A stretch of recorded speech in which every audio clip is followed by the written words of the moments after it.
Don't go in there. Garrett's hand froze on the doorknob. His mother-in-law's voice cracked behind him, almost pleading. Please, sweetheart.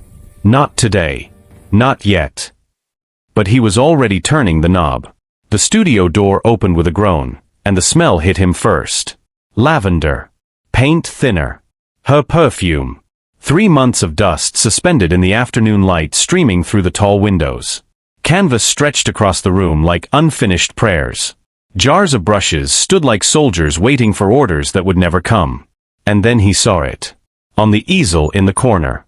A painting he'd never seen before. Still wet. Impossible. His knees buckled. Daddy, what's wrong? He turned. His 4-year-old daughter Piper stood in the hallway clutching her stuffed rabbit, her wide eyes searching his face for answers he didn't have. Garrett's breath caught. Because the painting wasn't just wet. It was of him. Holding a baby. A baby that didn't exist yet. And at the bottom, in his wife's handwriting, still glistening in fresh paint. For when you find her, love never ends. Keep going. Hello my amazing family and friends. I'm so glad you're here with me again today. If you're ready to dive into another powerful story, make sure you hit that subscribe button and drop a comment telling me the country or city you're watching from. And guess what? Tomorrow, I've got another story lined up that will leave you just as captivated, so don't miss it. Now, let's get started. Garrett Hollis had not cried in 92 days. Not at the funeral. Not when they lowered the casket into the frozen January ground. Not when Piper asked why Mommy wasn't coming home from the hospital. He'd held it together like a dam made of pure will, because someone had to. Someone had to make breakfast. Someone had to tie shoelaces and sign permission slips and pretend the world still made sense. But standing in his wife's studio, staring at a painting that shouldn't exist, the dam finally cracked. Daddy. Piper's small voice pulled him back. He wiped his face quickly, turned, and knelt down to her level. Hey, Pippi. I'm okay. Just remembering Mommy. She nodded solemnly, her dark curls bouncing. She looked so much like Julissa it hurt. Same heart-shaped face. Same way of tilting her head when she was worried. Can I see? Piper whispered. Garrett hesitated. Then he stepped aside. Piper walked into the studio slowly, like entering a church. Her little fingers traced the edge of a paint-splattered table. She stopped in front of the easel and stared up at the painting. That's you, she said softly. Yeah. And a baby. Yeah. Is that me when I was little? Garrett swallowed hard. I don't know, baby. But he did know. Because the baby in the painting had a small red birthmark on its left cheek. Piper didn't have that. Julissa didn't have that. Nobody he knew had that. Piper reached out toward the painting, and Garrett gently caught her hand. Careful. It's still wet. She looked up at him, confused. But Mommy's gone. I know. Then how is it wet? Garrett had no answer. He stood there in the fading light, holding his daughter's hand, surrounded by the remnants of a life that had been ripped away too soon. Julissa had been 7 months pregnant when the aneurysm took her. One moment she was laughing at the kitchen table, talking about baby names. The next, she was on the floor, and Garrett was screaming into the phone for an ambulance that arrived too late to save her. They'd saved the baby, though. A tiny girl, born too early, who lived for 6 hours in the NICU before her heart gave out. Garrett had held her once. She'd been so small. So quiet. He hadn't let himself think about her since the funeral. Couldn't. It was easier to focus on Piper. On work. On surviving one day at a time. But now, staring at this painting, all of it came flooding back. Daddy, there's words, Piper said, pointing. Garrett read them again. Asterisk for when you find her. Love never ends. Keep going. Asterisk. Find who? His phone buzzed in his pocket. He pulled it out. A text from his boss. Asterisk, need you back Monday.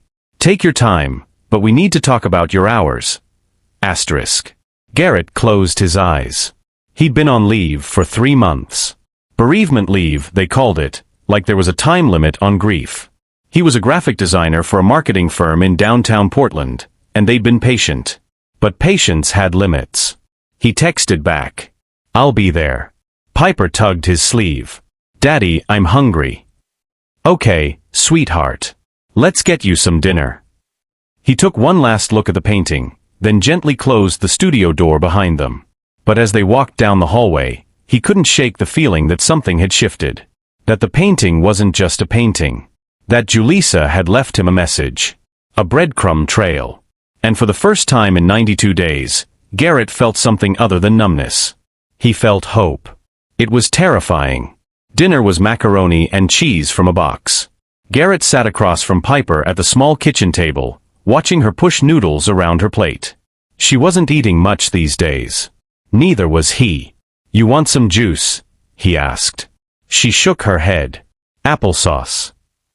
No thank you. Her manners broke his heart.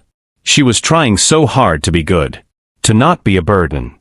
4 years old and already carrying weight no child should carry. Piper, he said gently. You can be sad, you know. You don't have to be brave all the time. She looked up at him with those big brown eyes. Are you sad? Yeah. I'm really sad. Do you miss Mommy? Every second. She nodded. Then quietly, me too. They sat in silence for a moment. Outside, the rain began to fall, tapping against the window like fingers asking to be let in. Daddy. Yeah.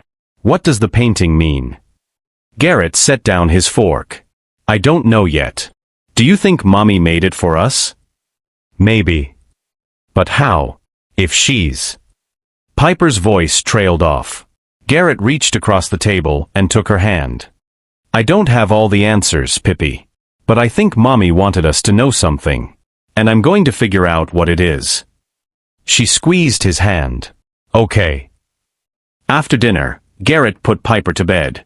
He read her 2 chapters of Charlotte's Web, her current favorite, and kissed her forehead. She fell asleep clutching her rabbit, and he stood in the doorway for a long time, just watching her breathe. Then he went back to the studio. He turned on the overhead light this time. The room came into sharper focus. Canvases stacked against the walls. Shelves lined with paint tubes, brushes, palette knives. A small desk in the corner covered in sketches and notes.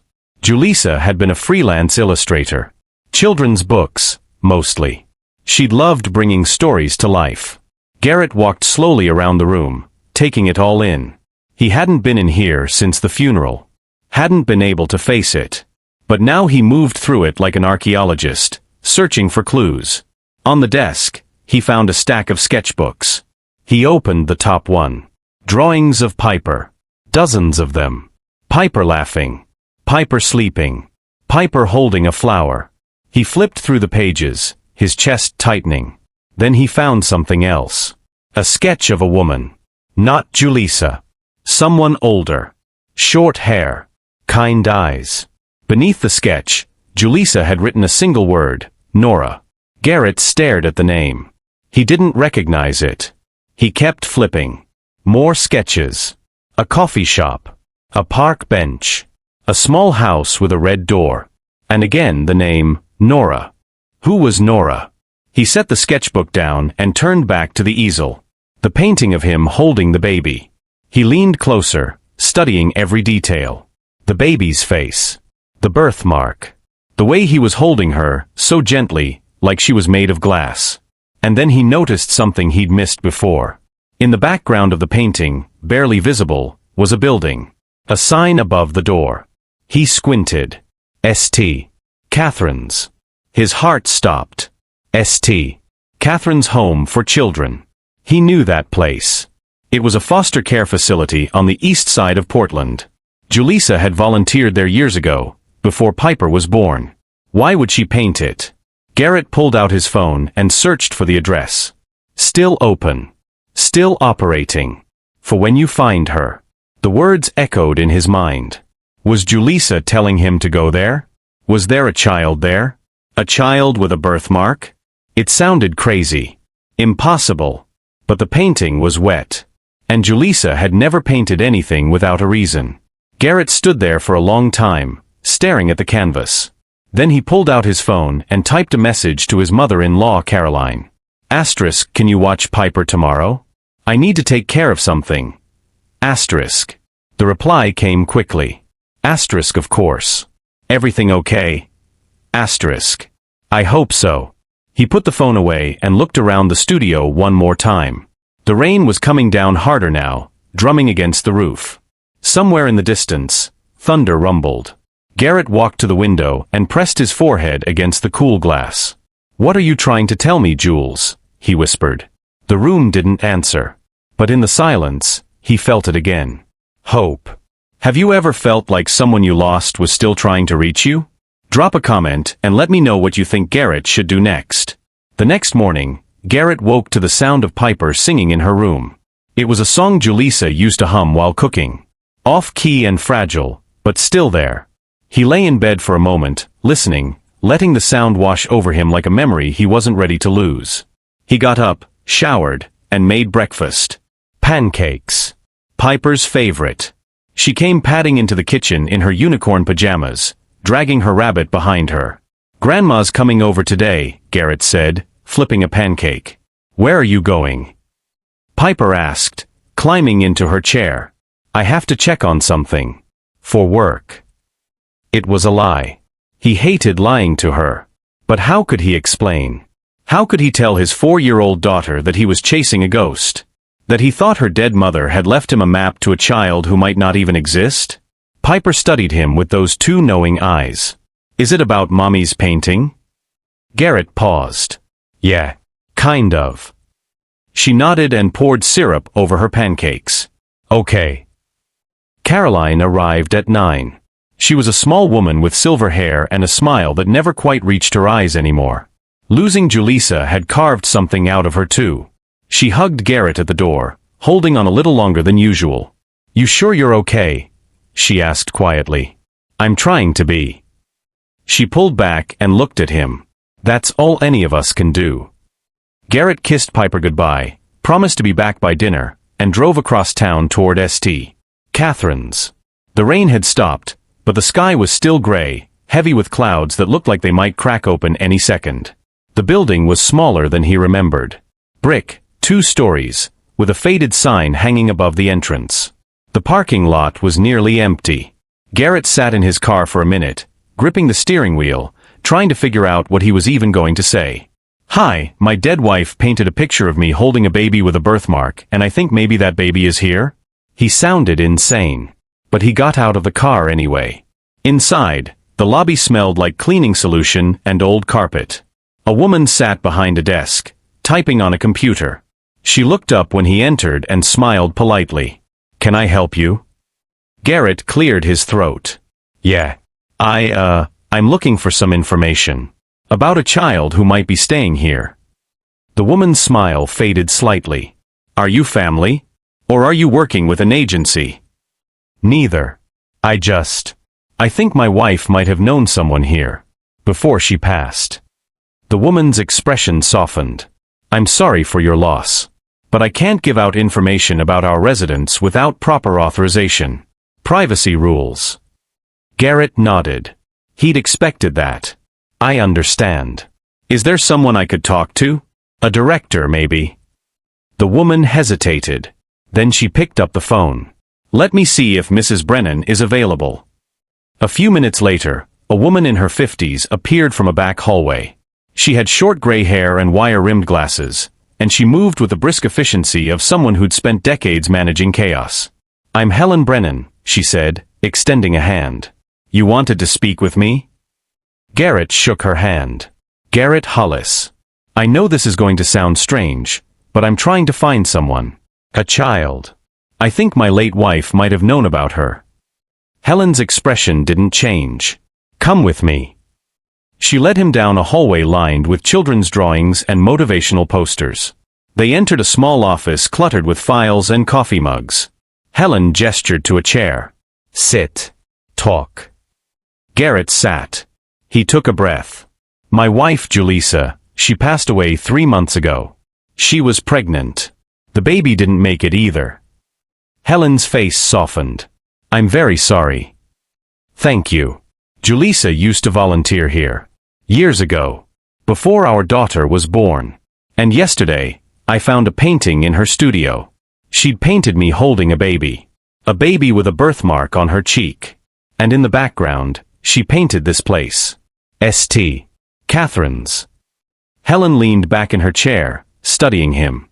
And you think this baby is here? I don't know. Maybe. It sounds crazy, I know. But the painting was still wet. Like she'd just finished it. And she left a message. It said, for when you find her. Helen was quiet for a long moment. Then she stood and walked to a filing cabinet. She pulled out a folder, flipped through it, then looked at Garrett. What was your wife's full name? Julissa Marie Hollis. Maiden name, Cordova. Helen nodded slowly. She volunteered here from 2014 to 2016. Mostly art classes for the kids. She was wonderful. They loved her. Garrett felt his throat tighten. Did she ever mention a specific child? Someone she was close to? Helen closed the folder. Mr. Hollis, I can't share details about specific children, but I can tell you that we currently have 18 children in residence, ages 2 to 17. Any of them have a birthmark? On the left cheek. Helen's jaw tightened. She didn't answer.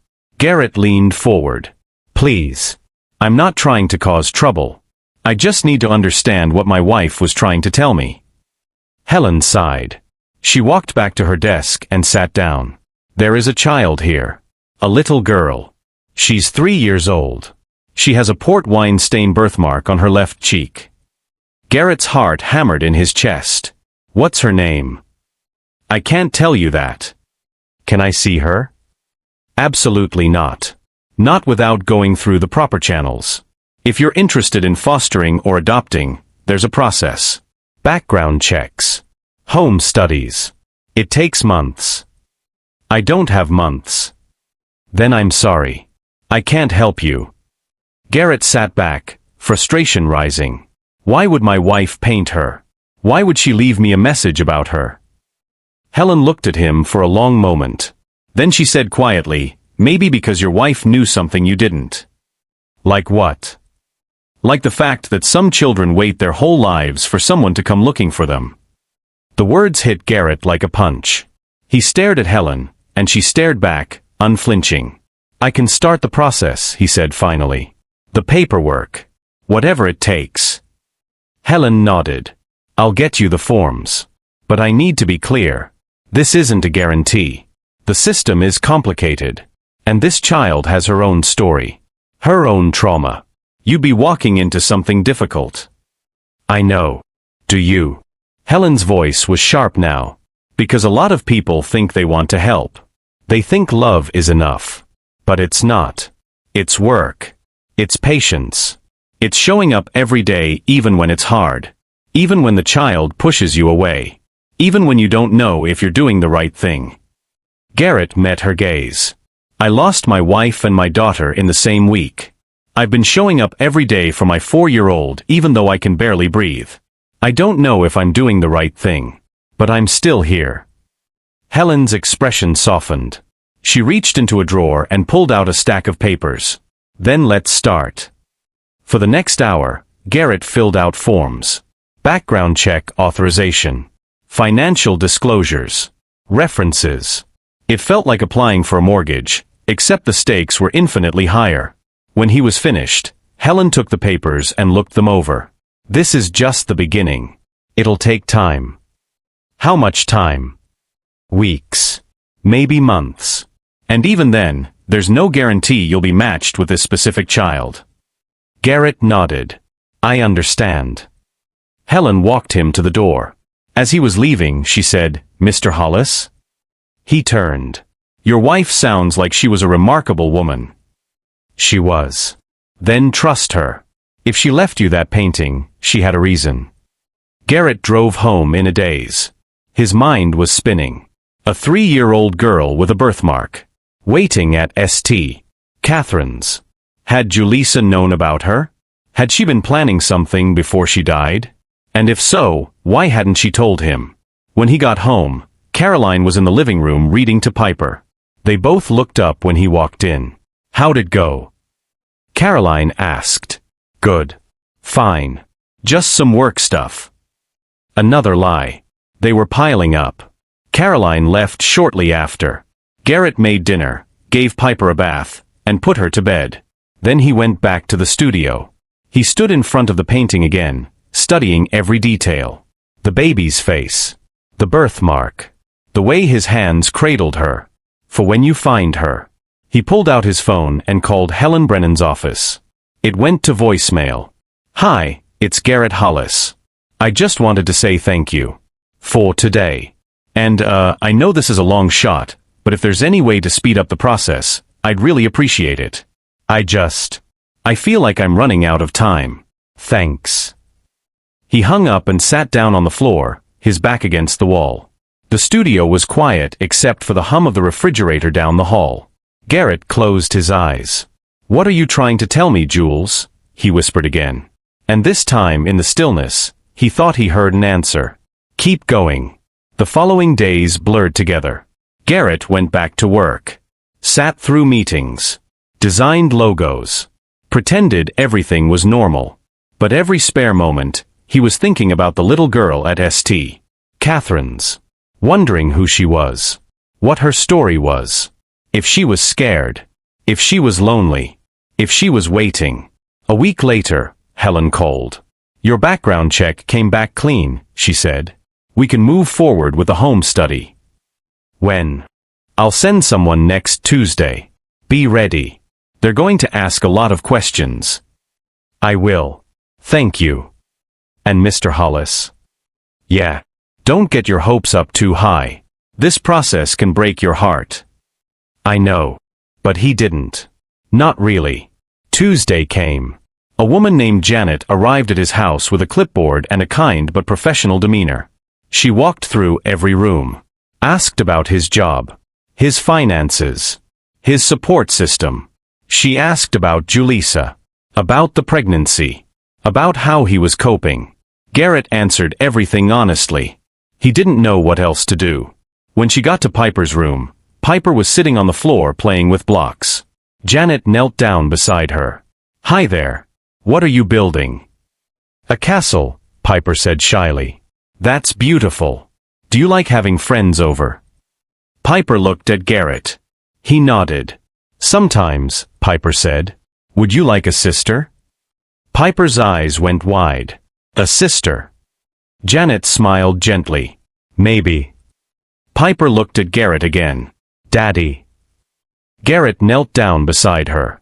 We're just talking about it, Pippi. Nothing's decided yet. But Piper's face had already lit up. I want a sister. Janet made a note on her clipboard. The home study took 2 hours. When it was over, Janet shook Garrett's hand at the door. You'll hear from us in a few weeks. That's it. That's it. She left. Garrett stood in the doorway, feeling like he'd just taken a test he wasn't sure he'd passed. That night, Piper asked about the sister again. Is she coming soon? I don't know, baby.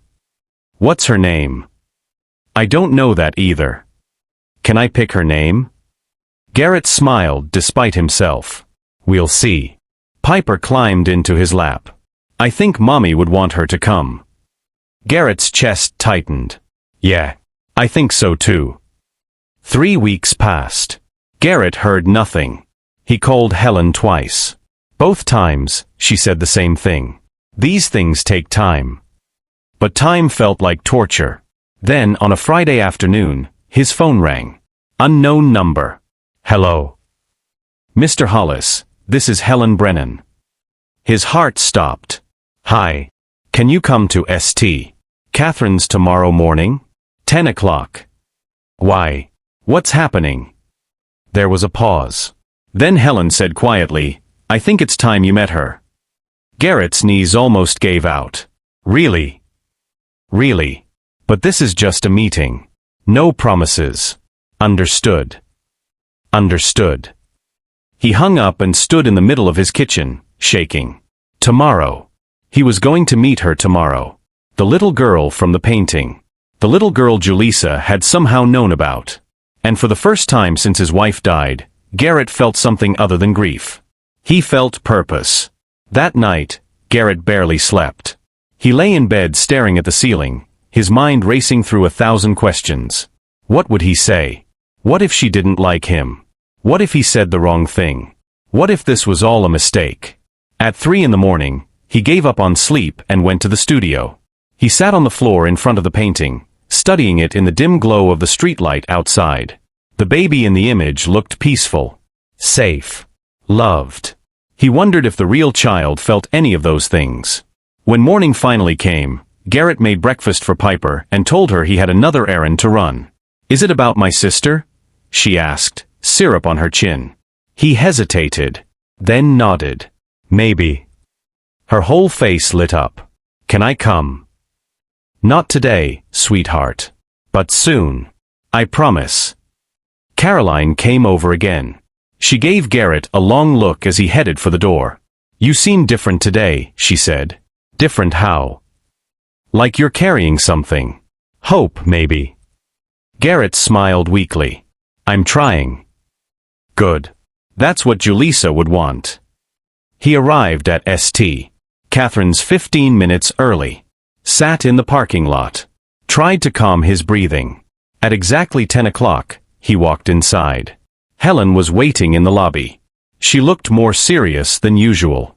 "Before we do this," she said, "I need you to understand something. This little girl has been through a lot. Her mother was an addict. Struggled with substance abuse for years. The girl was removed from the home when she was 18 months old. She's been in 3 different foster placements since then. None of them worked out." Garrett felt his chest tighten. Why not? Different reasons. One family wasn't equipped to handle her medical needs. She has some developmental delays. Nothing severe, but she needs speech therapy. Occupational therapy. The second family had a crisis of their own and couldn't continue. The third. Helen paused. The third family said she was too difficult. That she didn't bond. "She's 3 years old," Garrett said, his voice harder than he intended. "How is a 3-year-old too difficult?" Helen's expression softened. "You'd be surprised what people expect from traumatized children. They want gratitude. Smiles. Instant attachment. And when they don't get it, they give up." Garrett swallowed. "I won't give up." "You say that now." "I mean it." Helen studied him for a long moment. Then she nodded. "Come on." She led him down the hallway to a large room filled with toys, books, and tiny chairs. A play area. 3 children were scattered around the room, each absorbed in their own world. A teenager sat in the corner reading. A boy around 6 was building with blocks. And near the window, a little girl sat alone, coloring. She had light brown hair pulled into 2 small ponytails. She wore a pink sweater and jeans. And on her left cheek, just as Julissa had painted, was a port wine stain birthmark. Deep red, shaped like a butterfly. Garrett's breath caught. Helen walked over to the girl and knelt down beside her. "Rosie, someone's here to meet you." The girl didn't look up. She kept coloring, her small hand gripping a crayon tightly. "Rosie." Helen tried again. Still nothing. Helen glanced at Garrett and gestured for him to come closer. He walked over slowly, his heart pounding, and knelt down a few feet away. "Hi, Rosie," he said softly. The girl's hand paused. Just for a second. Then she kept coloring. Garrett looked at what she was drawing. It was mostly scribbles, but in the center, there was something that looked like a house. Or maybe a person. It was hard to tell. "That's really pretty," Garrett said. No response. He glanced at Helen, unsure what to do. She gave him an encouraging nod. Garrett sat down cross-legged on the floor. "I like to draw too. My wife, she was an artist. She used to paint all the time." Rosie's crayon slowed. She painted pictures of people. And animals. And sometimes just colors. She said colors had feelings. Rosie looked up. Just a quick glance. Her eyes were green. Big and wary. "What's your favorite color?" Garrett asked. She didn't answer. But she held up her crayon. It was purple. Garrett smiled. "Purple's a good one. My daughter Piper, she likes purple too." Rosie tilted her head slightly, like she was trying to decide if he was telling the truth. She's 4, Garrett continued. She loves unicorns. And pancakes. And singing really loud in the car. Rosie's lips twitched. Almost a smile. But not quite. They sat in silence for a few moments. Garrett didn't push. He just watched her color, the soft scratch of the crayon on paper the only sound between them. Then quietly Rosie said, "I don't have a mommy." Garrett's heart cracked.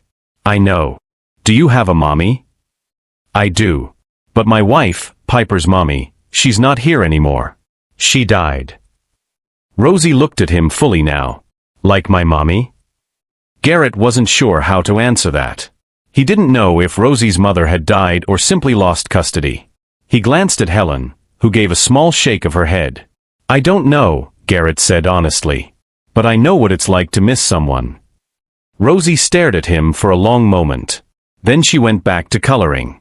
Garrett stayed on the floor with her for another 20 minutes. He didn't say much. Just sat there, present. At one point, Rosie slid a piece of paper toward him and handed him a crayon. "You draw," she said. So he did. He drew a simple flower. Then a sun. Then a stick figure of a little girl. Rosie watched. Then she drew her own stick figure next to his. When the visit was over, Helen walked Garrett back to the lobby. "That went better than I expected," she said. "Really?"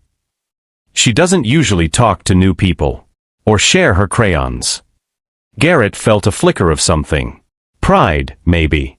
Or relief. "What happens now?" he asked. "We keep going. Slow. You'll visit a few more times. We'll see how she responds. If it continues to go well, we'll talk about next steps. Can I come back tomorrow?" Helen smiled. "Let's start with once a week." Garrett nodded, even though every part of him wanted to turn around and go back to that room. To sit with Rosie. To make sure she was okay. As he walked to his car, he pulled out his phone and called Caroline. "How did it go?" she asked immediately. "Good. Really good. Her name's Rosie." There was a pause. Then Caroline's voice, thick with emotion. "Julissa would be so proud of you." Garrett's throat tightened. "I hope so." That night, he told Piper about Rosie. He kept it simple. Told her he'd met a little girl who needed a family. That she was shy. That she liked purple. Piper's eyes went wide.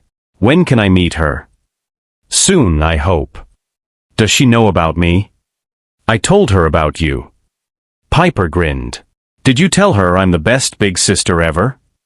Garrett laughed, the sound surprising him. It was the first time he'd laughed in months. "I didn't say that exactly. But I will next time." Over the next few weeks, Garrett visited Rosie every Saturday. Each visit was a little easier. She started looking up when he arrived. Started talking a bit more. She told him she liked apples but not bananas. That she didn't like loud noises. That her favorite stuffed animal was a bunny named Clover. On the 4th visit, she climbed into his lap. It happened so suddenly that Garrett froze. She just walked over, holding a book, and climbed right up like it was the most natural thing in the world. "Read," she said, handing him the book. Garrett looked at Helen, who was watching from across the room. She nodded. So he read. It was a story about a caterpillar who became a butterfly. Rosie leaned against his chest, her small body warm and solid. She smelled like baby shampoo and crayons. When he finished, she didn't move. Just stayed there, her head resting against him. "Again," she whispered. So he read it again. When the visit ended, Rosie didn't want him to leave. She held onto his hand, her eyes filling with tears. "You come back?" she asked, her voice small. "I promise," Garrett said, kneeling down. "I'll come back next week." "You promise?" "I promise." She let go, but slowly, like she didn't quite believe him. Garrett walked to his car feeling gutted. He sat behind the wheel and called Helen. "She asked if I was coming back," he said when she answered. "I know. I saw." How many people have promised her that and didn't show up? Helen was quiet for a moment. Too many. Garrett gripped the steering wheel. "I'm not going to be one of them." "I believe you." 2 weeks later, Helen called him into her office. We'd like to move forward with a trial placement, she said. If you're ready. Garrett's heart leapt. I'm ready. It'll start with weekend visits. Then overnights. If all goes well, we'll transition to full-time foster care. And eventually, if it's in Rosie's best interest, adoption. When can we start? This weekend. But Garrett, I need you to prepare yourself. This might not be easy. Rosie's been through a lot. She might test you. She might push you away. Trauma doesn't disappear just because someone's being kind. I understand. Do you? Because I've seen people with the best intentions fall apart when the reality hits. Kids like Rosie don't come with a manual. They come with scars. Garrett met her gaze. So do I. Helen nodded slowly. Then let's do this. That night, Garrett sat Piper down and explained that Rosie was going to visit. That she might stay for a whole weekend. That it was important to be patient with her. Is she going to live with us? Piper asked. Maybe. If things go well. They will, Piper said confidently. Because we're going to be the best family ever. Garrett wished he had her certainty. Saturday morning arrived. Garrett cleaned the house, made up the spare bedroom, and bought more groceries than 2 kids could possibly eat. He was pacing the living room when the doorbell rang. Helen stood on the porch, holding Rosie's hand.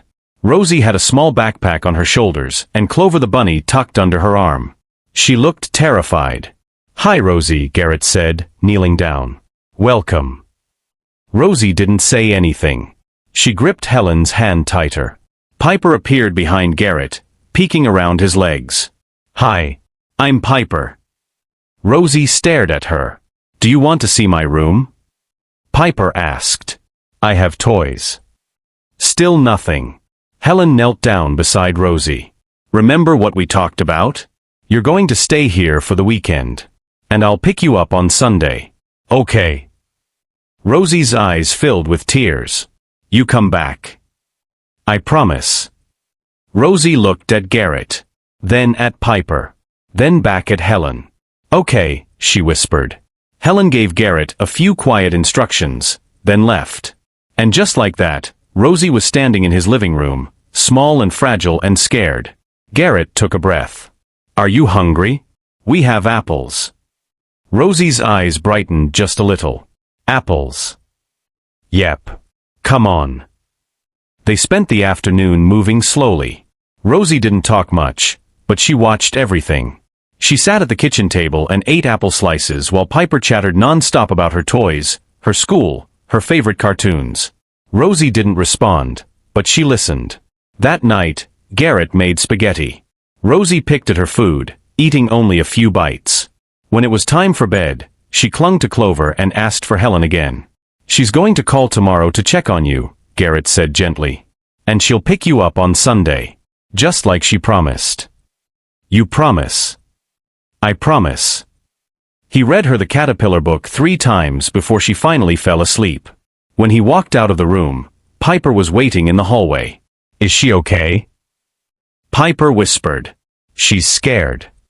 Of what? Garrett knelt down. Of being alone. Of people leaving. Piper thought about that. Then she said, we won't leave her. Right. Right. Then she doesn't have to be scared anymore. Garrett pulled his daughter into a hug, wishing the world was as simple as she believed it to be. The weekend was harder than Garrett expected. Rosie woke up crying in the middle of the night, calling for someone whose name Garrett couldn't make out. He sat with her in the dark, rubbing her back, whispering that she was safe.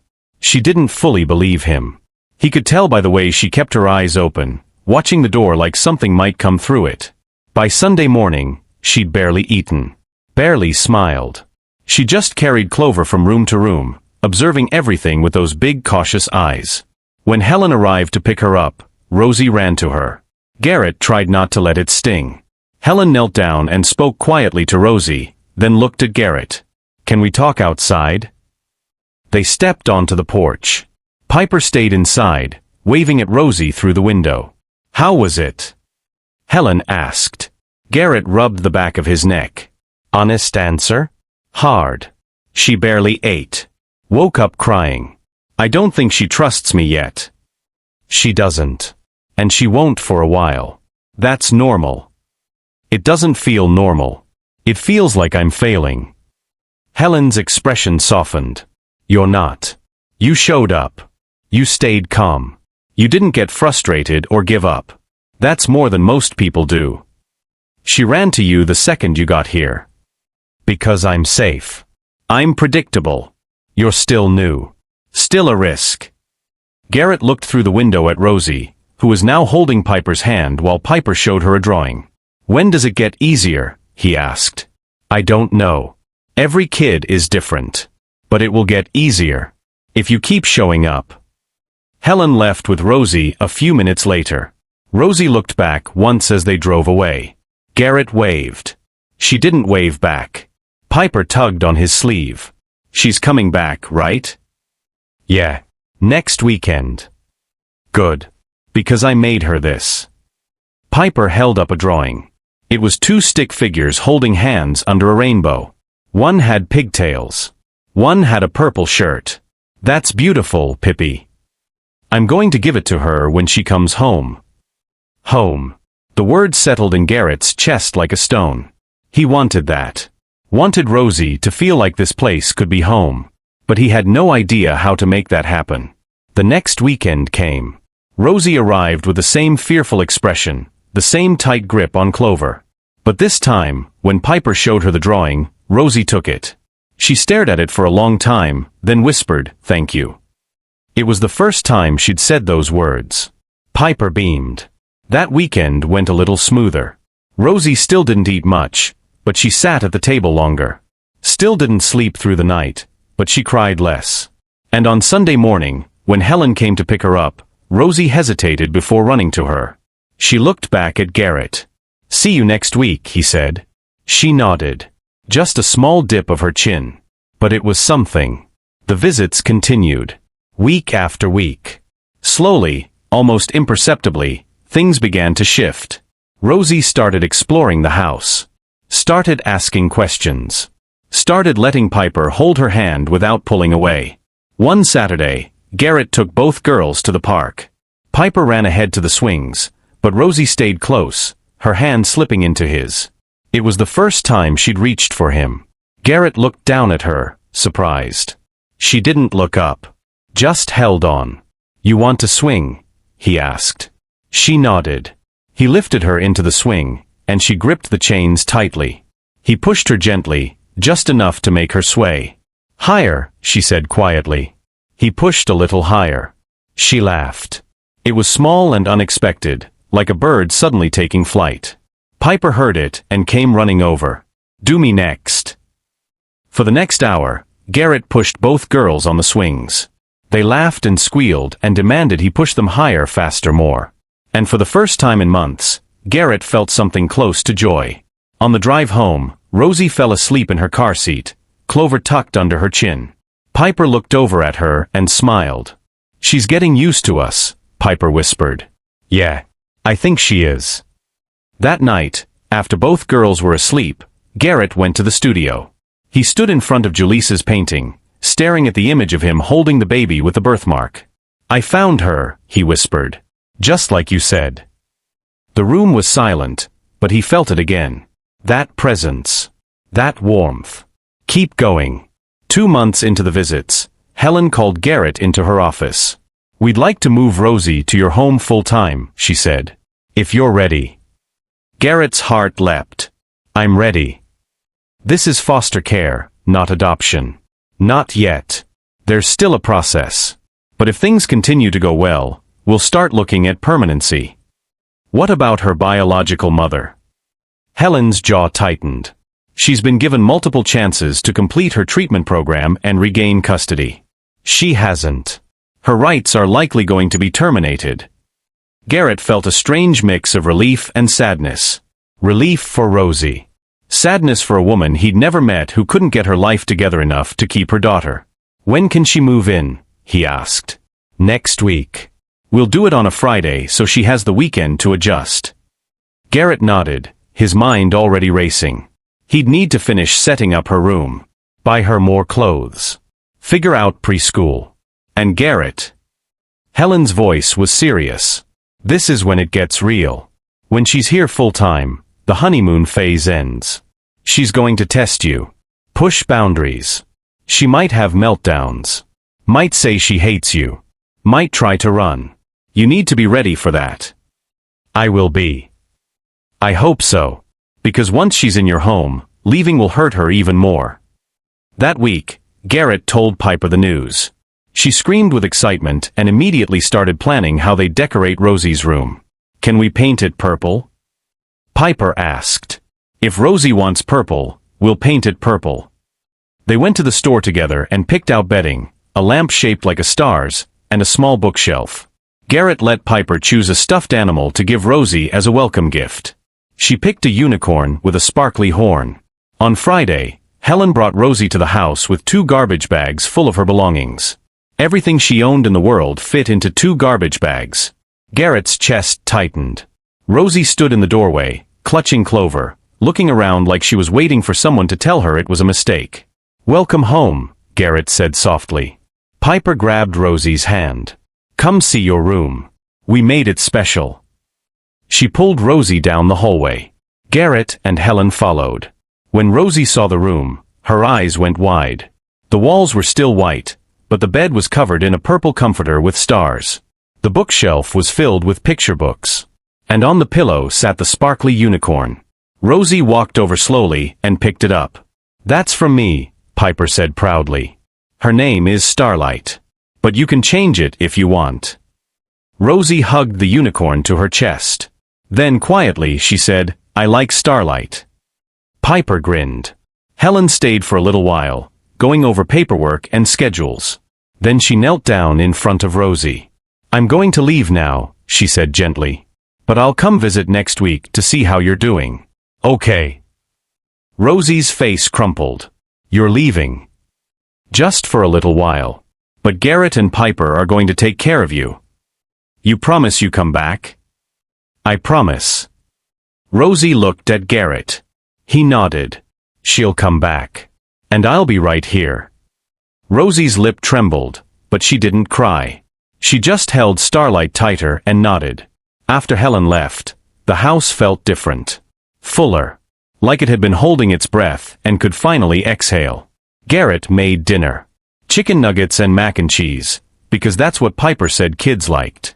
Rosie ate 3 nuggets and half a bowl of mac and cheese. More than she'd eaten at any other meal. After dinner, they watched a movie. Rosie sat between Garrett and Piper on the couch, Starlight in her lap. Halfway through, she leaned against Garrett's side. He held very still, afraid to move and break the moment. When the movie ended, he carried her to bed. She didn't protest. Didn't ask for Helen. Just let him tuck her in. Good night, Rosie, he whispered. Good night, she whispered back. He turned off the light and started to leave. Garrett. He stopped. Yeah. You stay here tomorrow? His throat tightened. Yeah. I'm not going anywhere. Promise. I promise. She closed her eyes, and for the first time since he'd met her, she looked peaceful. Garrett stood in the doorway for a long time, watching her breathe. Then he walked to the studio and stood in front of Julisa's painting. She's home, he said quietly. I don't know if I'm doing this right, but she's home. He thought about everything that had led to this moment. The painting. The message. The impossible breadcrumb trail that Julisa had somehow left behind. And he realized something. Julisa hadn't just painted a picture. She'd painted a future. A second chance. A way forward when he thought there was none. She'd given him Rosie. And in doing so, she'd given him a reason to keep living. The first few weeks were chaos. Rosie had meltdowns over things Garrett couldn't predict. The wrong cup. The wrong shoes. A loud noise from outside. She'd scream and cry and throw things, and Garrett had no idea how to help. He called Helen in a panic after one particularly bad episode. She threw a plate at the wall, he said, his voice shaking. I don't know what I did wrong. You didn't do anything wrong. She's testing you. Seeing if you'll leave when things get hard. I'm not going to leave. Then show her. Stay calm. Stay consistent. She'll figure it out eventually. So he did. He cleaned up the broken plate without yelling. He sat with Rosie while she cried, not trying to fix it, just being there. And slowly, the meltdowns became less frequent. Preschool was another hurdle. Rosie didn't want to go, clung to Garrett's leg and sobbed when he tried to leave.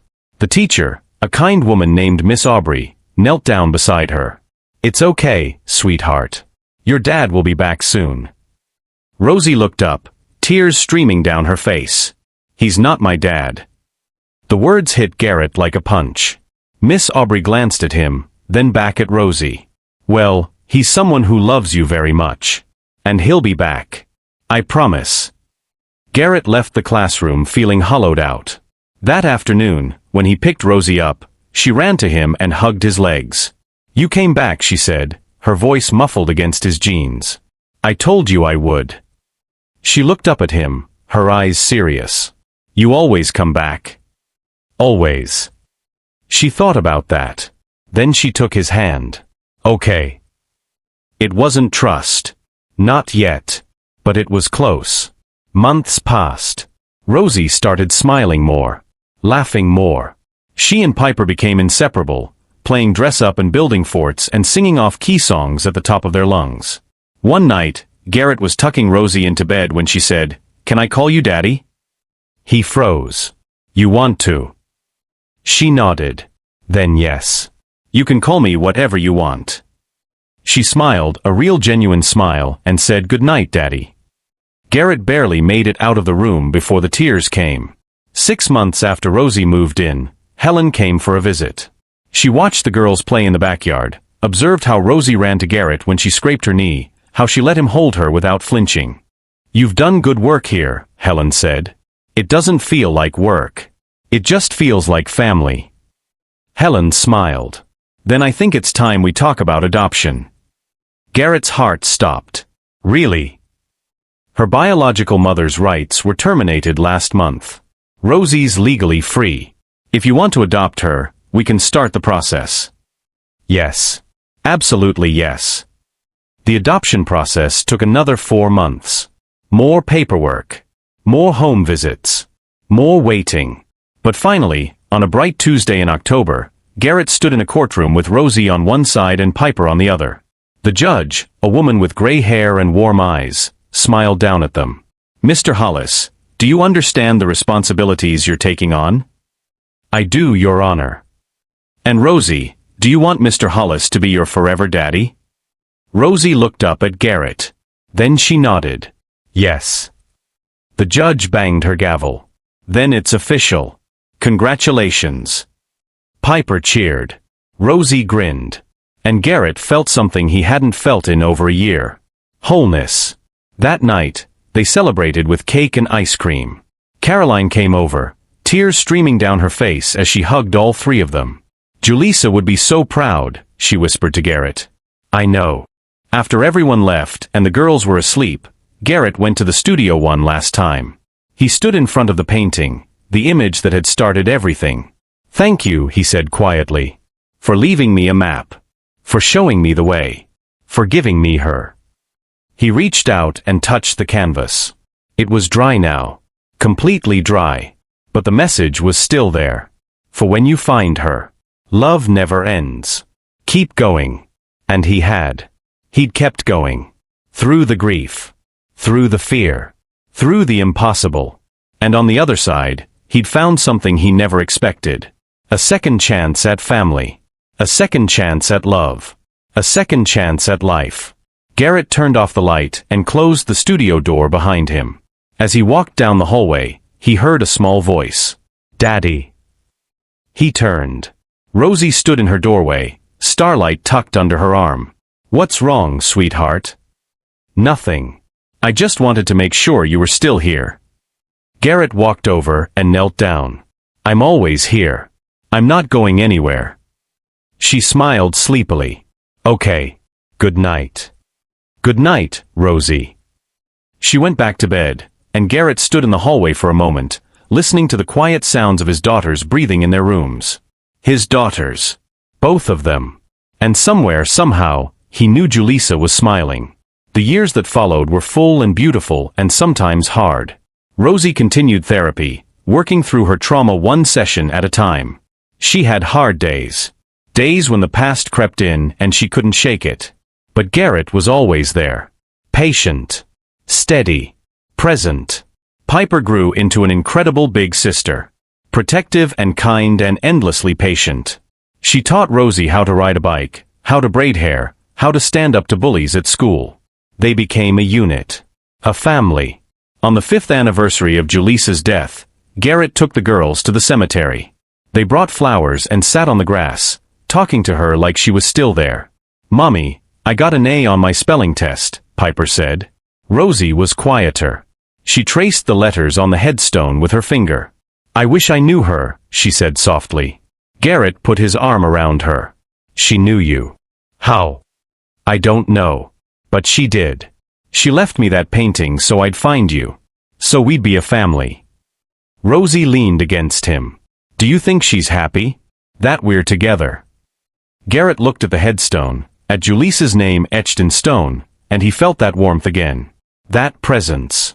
"Yeah," he said. "I think she's really happy." They stayed a little longer, then walked back to the car. As they drove home, Rosie said, "Daddy." "Yeah. I'm glad you found me." Garrett's eyes stung. "Me too, sweetheart. Me too." That night, after the girls were asleep, Garrett sat in the living room with a cup of coffee.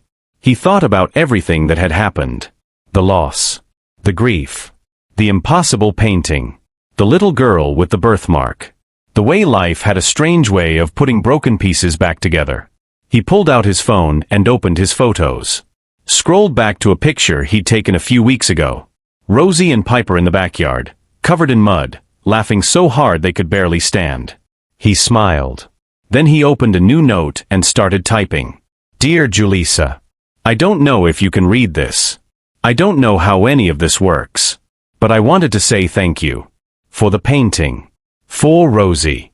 For giving me a reason to keep going when I didn't think I could. You were right. Love never ends. It just changes shape. I miss you every day. But I'm okay. We're okay. I hope wherever you are, you can see us. See what we've become. I hope you're proud. I love you. Always. Garrett." He saved the note and set his phone down. Then he walked to the studio, turned on the light, and looked at the painting one more time. The baby with the birthmark. The man holding her. The words at the bottom. He'd found her. Just like Julissa knew he would. And in finding her, he'd found himself again. What would you do if someone you lost left you a message that changed everything? Drop a comment below. I'd love to hear your thoughts.